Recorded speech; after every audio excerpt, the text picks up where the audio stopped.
하나님의 말씀은 구약성경 322쪽 여호수아서 3장 전체를 다 보도록 하겠습니다. 여호수아서 3장 제가 먼저 봉독합니다. 여호수아가 아침에 일찍 일어나서 이스라엘 사람들로 더불어 시딤에서 떠나 요단에 이르러서는 건너지 아니하고 거기서 유숙하니라. 3일 후에 의사들이 진중으로 두루 다니며 백성에게 명하여 가로되 너희는 레위 사람 제사장들이 너희 하나님 여호와의 언약궤 매는 것을 보거든 너희 곳을 떠나 그 뒤를 쫓으라.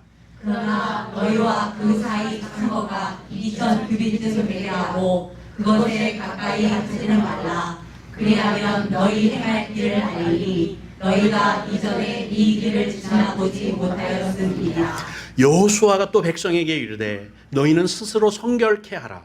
여호와께서 내일 너희 가운데 기사를 행하시리라. 여호수아가 또 제사장들에게 일러 가로되 언약궤를 메고 백성 앞서 건너가되 그 언약궤를 메고 백성 앞서 나아가니라. 여호와께서 여호수아에게 이르시되 내가 오늘부터 시작하여 너를 온 이스라엘의 목전에서 크게 하여 내가 모세와 함께 있던 것 같이 너와 함께 있는 것을 그들로 알게 하리라. 너는 언약궤를 맨 제사장들에게 명하여 이르기를 너희가 요단 물가에 이르거든 요단에 들어서라 하라. 여호수아가 이스라엘 자손에게 이르되 이리 와서 너희 하나님 여호와의 말씀을 들으라 하고 또 말하되 하시는 하나님이 너희 가운데 계시사 가나안 족속과 헷 족속과 히위 족속과 브리스 족속과 기르가스 족속과 아모리 족속과 여부스 족속을 너희 앞에서 정령이 쫓아내실 줄을 이 일로 너희가 알리라. 보라 온 땅에 주의 언약궤가 너희 앞서 요단으로 들어가나니 이제 이스라엘 지파 중에서 레위파에 한 사람씩 12명을 택하라. 여호수아가 이스라엘 자손에게 이르되 이리 와서 온 땅의 주 여호와의 궤를 맨 제사장들의 발바닥이 요단물을 밟고 멈추면 요단물 곧 위에서부터 흘러내리던 물이 끊어지고 쌓여 서리라. 백성이 요단을 건너려고 자기들의 장막을 떠날 때에 제사장들은 언약궤를 메고 백성 앞에서 행하니라. 요단이 몸에 꺼두는 시기에는 항상 언덕에 넘치더라. 궤를 맨 자들이 요단에 이르며 궤를 맨 제사장들의 발이 물가에 잠기자 곧 위에서부터 흘러내리던 물이 져서 심히 멀리 사자당에 가까운 아담 변방에 일어나 쌓이고 아라바에 따라 영내로 향하여 흘러가는 물은 온전히 끊어지매 백성이 여리고 앞으로 바로 건널세. 여호와의 언약궤를 맨 제사장들은 요단 가운데 마른 땅에 굳게 섰고 온 이스라엘 백성은 마른 땅으로 행하여 요단을 건너니라. 아멘. 할렐루야. 우리 주 옆 사람하고 우리 인사하십니다. 주님의 이름으로 크게 복을 받으시기를 축복합니다. 주님의 이름으로 크게 복을 받으시기를. 첫째는 건강에 복 받으시기를 주님의 이름으로 축복합니다. 둘째는 화평의 복을 받으기를 주님의 이름으로 축복합니다. 세 번째는 행복의 복을 받으시기를 주님의 이름으로 축복합니다. 아멘. 그 이상 더 욕심을 내실 분들은 더 인사하셔도 됩니다. 그 세 가지면 우리 삶이 순탄하지 않을까 싶습니다. 성도가 인생의 물결을 건너는 방법에 대해서 말씀을 드리려고 합니다. 구약 성경은 가만히 보면 물을 건너는 것부터 시작해서 물을 건넌 것에서 끝난 것을 볼 수 있어요. 이스라엘 백성의 대명제가 뭐냐면 물을 건너 가나안 땅에 들어가는 거예요. 가나안 복지라 그러죠. 우리가 보통 복지사회 하는데 처음 복지라는 말이 나온 게 성경이라는 거 아세요? 가나안 복지 땅에 들어가는 것. 이것이 이스라엘의 대명제예요. 족장들도 죽으면서 나를 죽거든 내 해골을 메어 가지고 가나안 땅까지 가라고 말하는. 그래서 모든 구약 성경의 시작과 끝은 물을 건너서 가나안 땅에 들어가는 것이 대명제다, 이렇게 말씀을 드릴 수가 있겠습니다. 그리스도인들은 어떤 사람들이에요? 신약 시대의 그리스도인이라고 불러지기 시작했는데 영적인 이스라엘, 진짜 참 이스라엘이 우리 성도 그리스도인입니다. 그럼 그리스도인들은 대명제가 뭐가 될까요? 역시 우리도 하나님의 나라, 천국, 거기까지 가는 동안에 무수한 물길을 건너가야 돼요. 어떤 때는 몇 번의 강을 건너야 되고, 어떤 때는 우리가 불가능한 바다까지 건너야 돼요. 이스라엘이 출애굽해서 가나안에 들어가기까지 몇 번의 강을 건너고, 그리고 불가능한 홍해 바다를 하나님의 은혜와 능력으로 걷는 것과 똑같은 과정을 우리가 반복해서 걷는다라고 보면 옳습니다. 한번 살펴볼까요? 홍해 바다는 사람의 능력이나 사람의 방법이나 사람의 기술로는 건널 수가 없었습니다. 주변은 광야란 말이죠.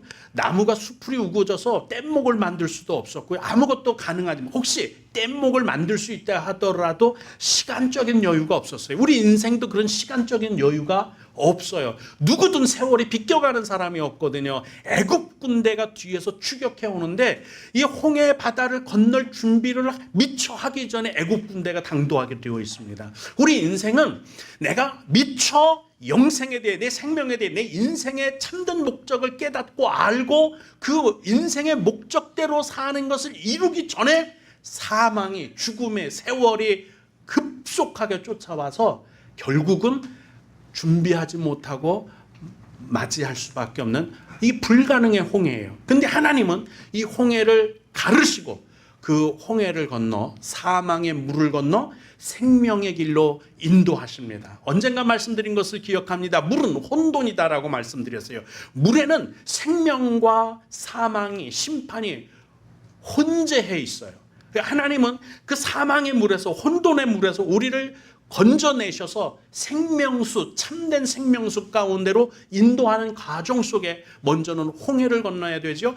홍해를 건널 때는 이미 애굽에서, 세상에서 처음 출애굽을 했기 때문에 믿음이 뭔지 몰라요. 복음이 뭔지 모릅니다. 하나님의 말씀이 무엇인지 모르기 때문에 아무것도 스스로 할 수 있는 게 없었어요. 어떻게 해야 합니까? 하나님의 은혜로만, 하나님의 기적으로만, 하나님께서 인도하심으로만 건널 수 있어요. 언약궤가, 법궤가 앞에 들어가 먼저 건너는 것이 아닌 말씀을 실행함으로써 홍해가 건너진 게, 갈라진 것이 아니라 그냥 바라만 보고 있는데 하나님께서 스스로, 하나님께서 처음부터 끝까지, 하나부터 열까지 다 해주셨어요. 그래서 그냥 건너가면 되었던 것이 홍해입니다. 홍해는 세례받는 것과 같아서 예수 그리스도와 우리가 연합하는 것, 예수와 함께 죽고 예수와 함께 사는 것, 마치 우리가 물속에 잠겼다 일어나는 것이 땅속에 장사되었다가 부활하는 것과 같은, 이미 땅속에 입관 예배를 드린 것과 같은 그런 의미가 있어서 죽었다가 다시 사는 거예요. 물속에 들어갔다 죽은 거예요. 사망이기 때문에. 물은 혼돈이에요. 거기에는 생명도 있지만, 생명도 물 없이는 살아나지 못하지만 물은 혼돈이고 사망입니다. 죽은 거예요. 물속에 들어갔다는 얘기는. 그런데 그곳에서 건져내셨습니다. 그리고 광야 38년을 지나서 세렛 시내를 건너게 되죠. 세렛 시내를 건널 때 광야에서 10번이나 하나님을 시험하고 하나님을 불신하고 하나님을 믿지 못하고 하나님이 이적과 기적을 보여줬는데도 하나님을 절대로 믿지 않았어요. 그 과정 38년을 지나가면서 연단을 받고 되돌려보내고 또 연단을 받고 믿음이 비로소 생기게 되니까 세렛강, 세렛 시내를 건너게 되었죠. 그리고 세렛 시내를 건너서 처음으로 자기 땅들을 갖게 됐어요. 거기에 세 지파가 요단강 동쪽이죠. 이쪽을 점령해 나가면서 그곳에서 가나안 처음 땅을 갖게 됩니다. 2년이 지나서 이 아르논강을 건너게 됩니다. 아르논강을 건너고 나서야 처음으로 맥주 감사 예배를 드리게 돼요. 맥주절 감사 예배. 오늘도 모맥 심는 시기는 물이 범람하더라. 요단강 물이 범람하더라. 맥주 감사절을 지낸 다음에 아르논강을 건넌 다음에 요단강을 진짜로 건너가는 거예요. 대명제. 이스라엘 백성들이 지금까지 창세로부터 하나님의 말씀, 하나님의 사명, 하나님의 비전을 발견하고 비전을 통해서 나간 최종 목적지 가나안 복지 땅에 들어가는 것이 저 앞에. 뭐를 건너야 돼요? 요단강을 건너가야만 되는 거예요. 근데 가만히 보면 강을 건널 때마다 예전에 말씀드린 것처럼 장면 전환이라고 했죠. 홍해를 건너므로써 비로소 거듭난 사람이 되는 거예요. 이 거듭남은 사람의 능력으로 되는 게 아니에요. 거듭난다, 새 생명으로 태어난다는 것은 사람이 할 수 있는 게 아니에요. 생명을 새로 갖는다, 사람이 할 수 없는 게 아니에요. 홍해 바다를 가르고 홍해 바다를 지나간다, 사람이 할 수 없는 거예요. 말씀드린 것처럼 세월이 마치 애국군 때처럼 쫓아오는데 시간적 여유가 없어요. 기다릴 수, 세월이 비껴가는 사람이 없어요. 새 생명을 그 죽음의 문턱 앞에서 얻는 것이 우리 그리스도인 아닙니까? 홍해를 건널 때 새 생명을 얻었습니다. 그러면서 주님과 함께 동행하면서 믿음으로 사는 법을 훈련받고 연단을 받아요. 그리고 장면 전환, 믿음으로 건너야만 하는, 여기서부터 가나안 땅의 정복이 시작되는 곳이 어디냐면 세렛 시내를 건너야 시작하는 거예요. 이건 믿음이 없으면 건너가지 못해요. 만약에 세렛 땅을 건너지 못한다, 다시 되돌려 빠꾸시키는 거란 말이죠. 우리 인생도 가만히 보면 건너야 할 물이 수없이 많아요. 이 물만 건너고 나면, 이 시험, 이 단계만 건너고 나면 다음 레벨, 다음 단계, 다음 더 멋있는, 더 격조 있는, 더 수준이 있는 삶으로 나아가는데 사람들이 강 앞에서 건너지 못해요. 이 물을 건너가지 못해요. 그리고 다시 되돌아가고 같은 연단을 계속 반복해서 받고 또 같은 연단을 계속 받으면서 하는 말이, 왜 나만 이렇게 복을 못 받아? 내 인생은 왜 이렇게 박복한 거야? 남들은 다 예수 믿는다고 복을 받는데 내 인생은 왜 이렇게 박복하지? 왜 못 받아? 예, 하나님의 복은 이 강을, 이 물을 건너간 건너편에 준비되어 있어요. 예수님도 가만히 보면 몇 번을 건너가자고 말한 때가 있어요. 건너가고 나면 장면 전환이에요. 건너가고 나면 새로운 사역이 시작되고, 건너가고 나면 새로운 삶이 시작되는 것을 말씀하고 있는 것을 봅니다. 그러므로 우리도 강을 건너야 돼요. 물론 두렵죠. 떨리지요. 범람하지요. 세상에 그냥 잔잔한 물길을 건넌다는 거, 그러면 얼마나 쉬워요. 남의 인생 같으면 얼마나 쉽습니까? 제가 세렛 강도, 세렛 시내도 가보고 아르논 강도 가보고 요단 강도 가봤단 말이죠. 근데 보통 때는 보면, 아니 여기서 저만큼 서너 발짝만 펄떡 뛰면 건너갈 수 있는 그런 물가란 말이에요. 이게 무슨 그렇게 막 하나님의 도움이 있어야만 건너고 하나님께서 함께 건널까? 예, 건널 때는 그럴 때 건너라고 말하는 게 아니에요. 범람할 때, 홍수가 밀물처럼 물어서 막 넘쳐날 때, 그럴 때 건너는 게 그 강이에요. 평소에 남의 인생을 보면, 야, 저런 인생도 이겨내지 못하나? 저런 어려움도 못 이겨내나? 남 이야기할 때는 그냥 세렛 시내 같아요. 그런데 내가 건너라고 하면, 하나님이 건너시라고 할 때 세렛 시내가에 가보면 이게 시내야 강물이야, 홍수가 져서 넘어지는 거 도저히 못 건너요. 내 인생의 세렛강하고 남들의 인생의 세렛 시내하고는 다른 거예요. 범람할 때, 모맥을 거두고 추수할 때, 홍수 장마철에 건너라고 하니까 문제란 말이죠. 그땐 뭐가 필요하죠? 하나님의 도우심, 하나님이 함께 하심이 필요한, 하나님의 물길을 막아주시고 그 시련을 이겨낼 수 있도록 하시되, 우리가 믿음으로 건널 수 있도록 주님께서 그동안 연단시키고 훈련시킨 것들을 행하라. 너 다음 단계로 나가라는 거죠. 너 복 받는, 너를 위해 예비한 복이 저 강 건너에 있어. 그곳으로 나가서 너가 쟁취하고 얻기를 원하노라 우리에게 나가게 하십니다. 그래서 몇 번의 인생은 강을 건너는 장면 전환, 물길을 건너야 하는 것이 우리 가운데 있단 말이죠. 그러면 이 물길을 어떻게 해야 건널 수 있을까? 어떻게 해야 다음 단계, 또 어떻게 해야 더 격조 있는 삶으로, 어떻게 해야 더 큰 복을 받는 곳으로 나아갈 수 있느냐? 말씀을, 본문을 통해서 드리려고 합니다. 반드시 언약궤, 법궤라고 하죠. 왜 언약궤라고 말하고 법궤라고 똑같은 말인데, 하나님의 법이, 생명의 법이 그 안에 들어있기 때문이에요. 십계명이 들어있습니다. 뭔 뜻이냐면 십계명대로 살아야 생명을 유지하고 나갈 수 있다는 뜻이에요. 생명과 관련된 거예요. 이 법궤 안에 세 가지가 들어있는데, 이것은 우리 인간이 영원한 생명을, 하나님과 동행하는 삶을 사는데 필수 불가결한 3요소가 들어있는 거예요. 그거 아니면 도저히 생명을 얻을 수 없는 거예요. 이 법궤를 통해서 하나님을 다 알 수는 없어요. 하나님 법궤를 연구해서 하나님을 알겠다? 하나님의 법궤가 아니기 때문에, 하나님의 약속이 있기 때문에 언약, 약속한, 말씀은 약속한다. 말씀으로 약속한 것이 그곳에 들어있는 거지 법궤가 하나님이 아니에요. 하나님의 영광이 서려 있는 거죠. 임재해 계신 것이고, 거기에는 우리 인간을 위해서 하나님께 필요한 게 아니에요. 사람에게 필요한, 사람이 영원한 생명을 얻고 하나님의 자녀가 되는 필수 불가결한 세 가지 요소를 그곳에 넣어 두셨는데, 첫 번째 십계명이 들어있기 때문에 이걸 법궤라고 말을 합니다. 거꾸로 생각해 보세요. 십계명대로 살면 생명을 얻는 것 분명해요. 근데 십계명을 거꾸로 반대로 한다고 생각해 보세요. 내 이웃을 탐내지 마라, 도둑질하지 마라, 살인하지 마라를 거꾸로 살인하라, 도둑질하라, 빼앗으라, 이대로 살면 원자폭탄이 터지지 않아도 인류는 5년도 안 가서 멸망해버리고 말 거예요. 십계명을 지키니까 생명을 지키면서 사는 거예요. 법대로 살아라는 거예요. 그래서 이 법이 없으면, 이 기준이 없으면 너희가 생명을 지킬 수 없어, 유지할 수 없어. 하나님께서 10가지 중요한 법을 주셨습니다. 인생이 뭐 민법이다, 형법이다 해서 이 모든 세상 중에 있는 모든 법들은 기본이 이 십계명으로부터 파생된 것을 볼 수 있습니다. 두 번째는 이 안에 만나를 담아 두었던 항아리가 들어있습니다. 생명의 떡이신 예수 그리스도시죠. 생명을 유지하려면 먹어야 합니다. 우리의 육체도 아침, 점심, 저녁을 먹는 것처럼 우리 인간은 특기해서 정신적인 양식을 또 먹습니다.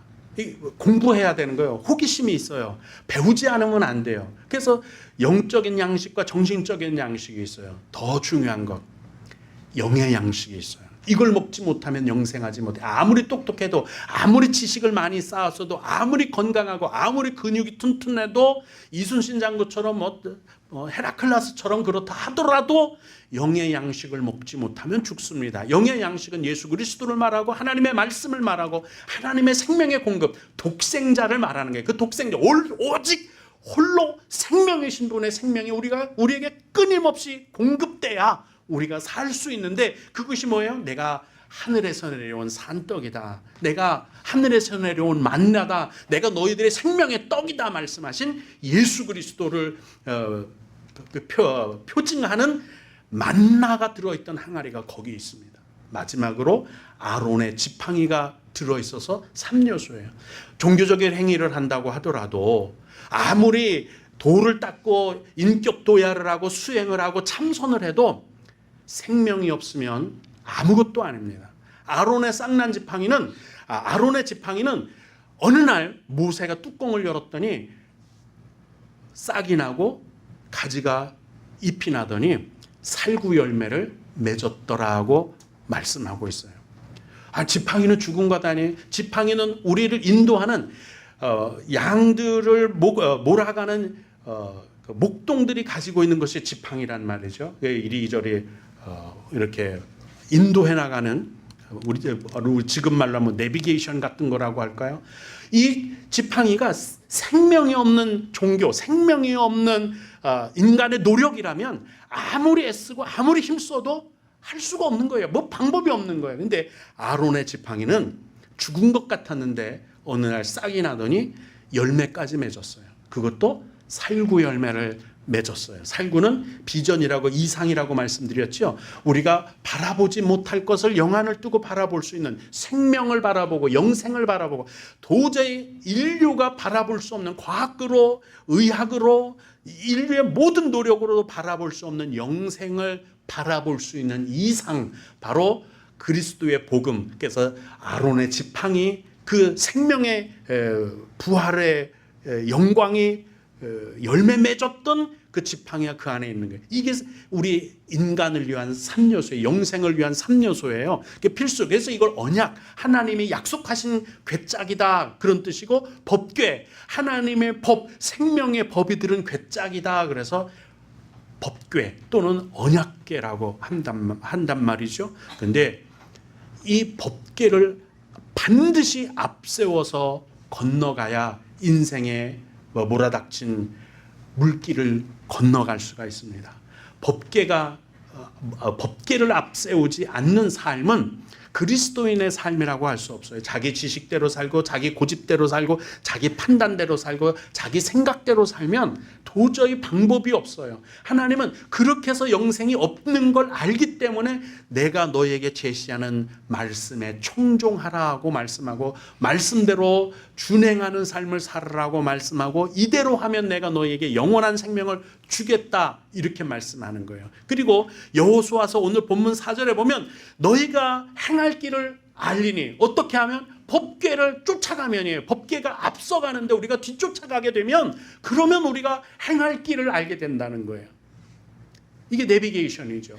내가 어떻게 해서 한 번도 가보지 못한 길을 길잃지 않고 갈 수 있는 유일한 방법은 법궤를 쫓아가는 하나님의 말씀을 쫓아가는 하나님의 말씀대로 사는 것이 가능한 줄로 믿습니다. 그러므로 내 마음대로 살지 말고 하나님의 마음대로 하나님의 뜻대로 사실 수 있기를 주님의 이름으로 축복합니다.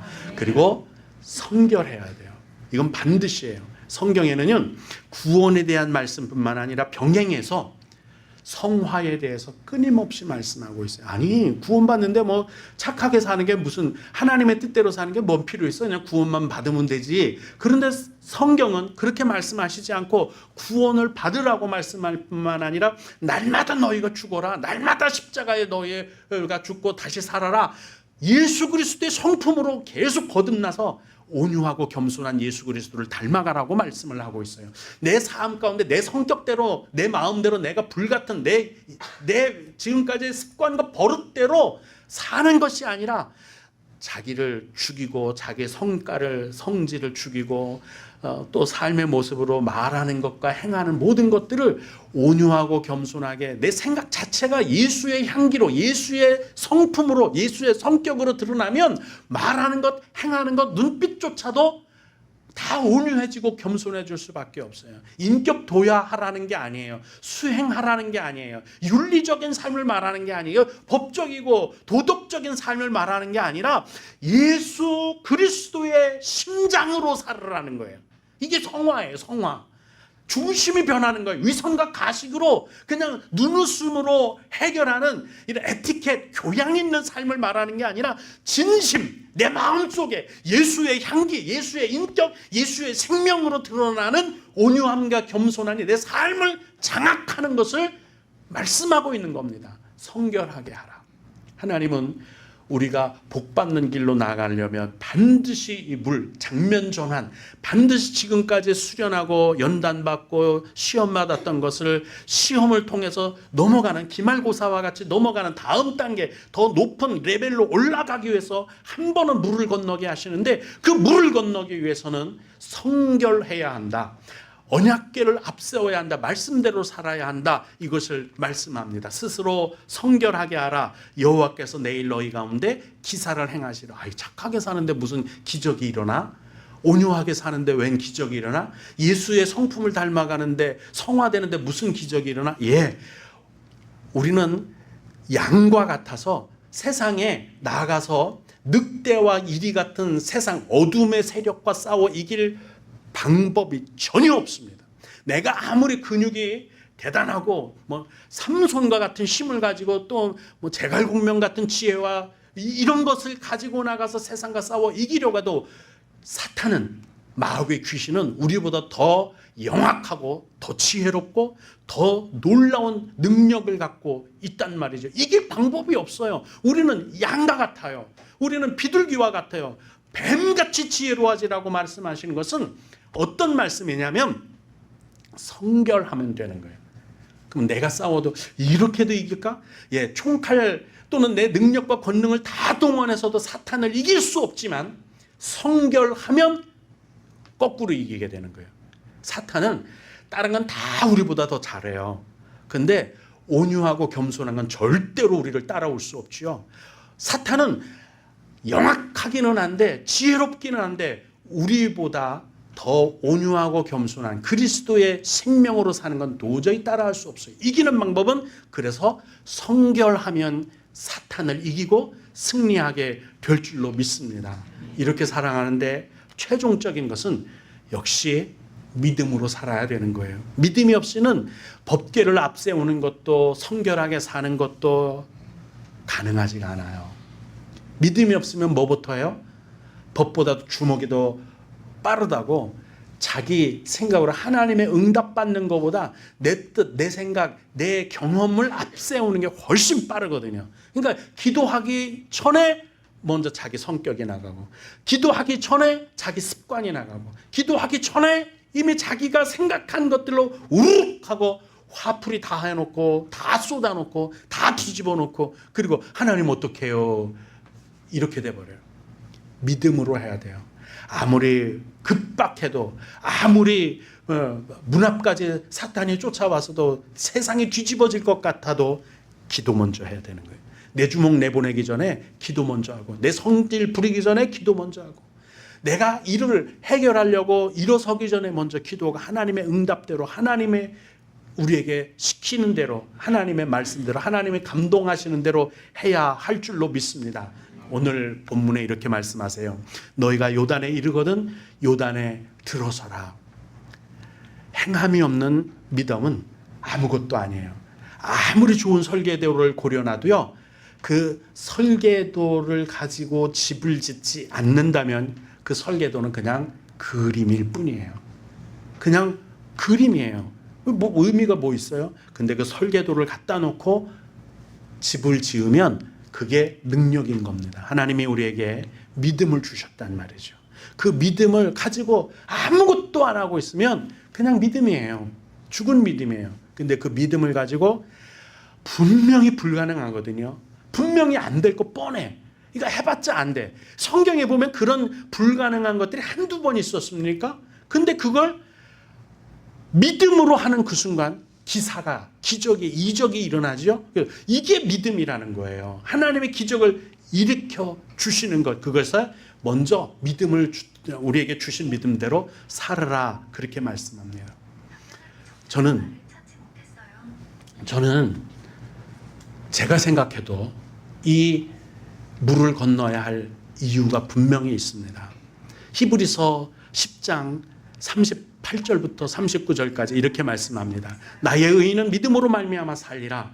또한 뒤로 물러가면 내 마음이 그를 기뻐하지 아니하리라 하셨느니라. 우리는 뒤로 물러가 멸망할 자가 아니요 오직 영혼을 구원함에 이르는 믿음을 가진 자니라, 이렇게 말씀하시거든요.